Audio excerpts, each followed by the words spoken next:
Daniel Carter was 32 years old and lived in a busy city in America. He had a good job, a nice apartment, a reliable car, and a dream of becoming successful. Every morning, Daniel woke up at 6 o'clock in the morning. His alarm rang, he would open his eyes, look at the clock, and say the same thing. Just 5 more minutes. 5 minutes became 10. 10 became 20.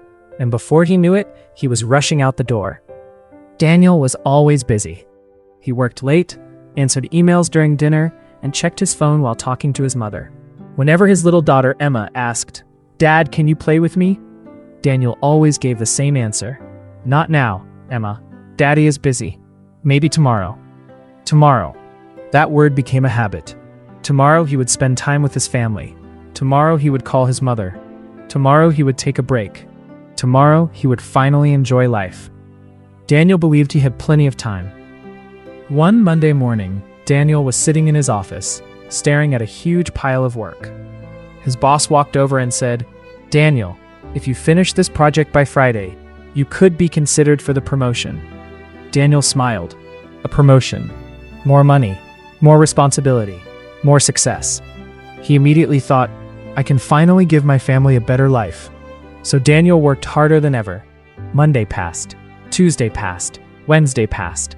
Thursday night came. It was almost midnight. Daniel was still sitting alone in his office. His phone suddenly rang. It was his mother. Daniel looked at the screen. He was exhausted. He rejected the call. "I'll call her tomorrow," he whispered. Then he went back to work. Friday morning arrived. Daniel finished the project. His boss was impressed. "You did it, Daniel. Congratulations." Everyone around him celebrated. Daniel smiled. But somehow he didn't feel happy. That evening, he drove home. When he opened the front door, the apartment was unusually quiet. Emma was sitting on the couch.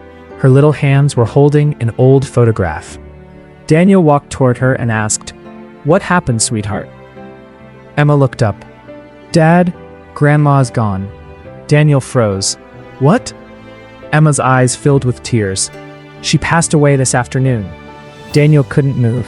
His mother had been sick for a while, but he had always believed there would be another day, another phone call, another visit, another chance. He slowly sat down. His phone was still in his hand. He opened his call history. There was the last missed call from his mother, 6:47 p.m. Daniel stared at the screen. He suddenly remembered all the times she had called, all the times he had said, "I'll call you later." But later had finally arrived, and there was no one left to call. That night, Daniel couldn't sleep. He walked into the kitchen and noticed an old wall clock. Tick, tick, tick. Every second sounded louder than before. Daniel stared at the clock. For the first time in his life, he truly understood something. Time doesn't wait for anyone. Not for the rich, not for the poor, not for the successful, not for the busy. Every person receives the same 24 hours. But nobody knows how many days are left. The next morning, Daniel went into Emma's room. She was still sleeping. He sat beside her and gently held her hand. When Emma woke up, she smiled. "Dad?" Daniel smiled back. "Yes, sweetheart." Emma asked, "Are you busy today?" Daniel looked at his phone. Then he turned it off. "No." Emma smiled. "What are we going to do?" Daniel thought for a moment. "Anything you want." They went to the park. They rode bicycles. They ate ice cream. Daniel didn't check his emails. He didn't look at his watch. He simply stayed there, present. That afternoon, Daniel visited his mother's favorite place. It was a small park overlooking the city. He sat on a bench and looked at the sunset. He whispered, "Mom, I'm sorry I kept saying tomorrow." Years passed. Daniel still worked hard. He still wanted success. But his life had changed. He stopped saying, "I don't have time."